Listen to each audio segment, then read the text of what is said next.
You lost 20% of your money in the last year. The average person lost about 23% of their spending power. So that means if you were used to spending $100, that same $100 would only get you $75, about $75 worth of value today. Think about that. That's how much the average person has lost over the last year. So if you were living paycheck to paycheck and you were just riding that line, what happens when you get a 20% dip? You're here. You can't do that. Now, granted, more things are happening.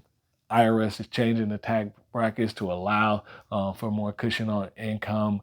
Other things are taking effect, but those things don't and didn't come in a timely fashion that was really pertinent at the time when all the impact of that money was happening.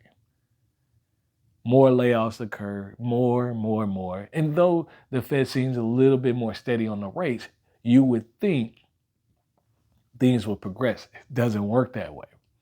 See, understanding what finances is, you understand how good a decision is after it's happened. So you learn about the bottom of the market 3-4 months after it happened. People speculate, all that. You learn about whether or not the Fed's actually done hiking. People can speculate day by day. I watch it. It's fun to watch every day. You can do that, but you won't actually know till 3-4 months down the road.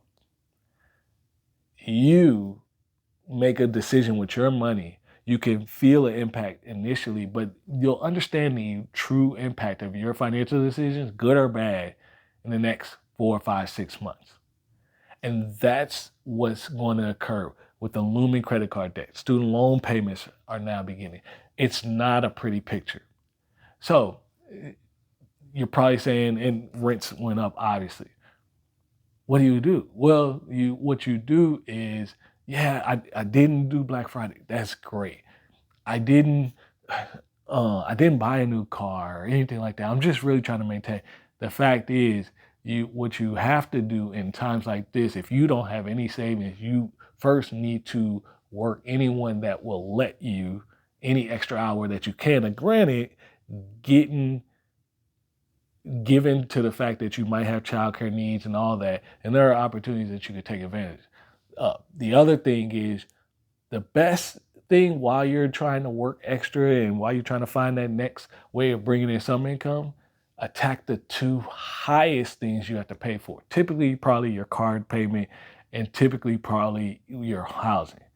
Is there any way you can get a roommate for a little bit? Is there any way that can help out with the rent? Is there any way that you can go sell your car and get something cheaper in a 30, 45-day span of time? Is there a lot of logistics?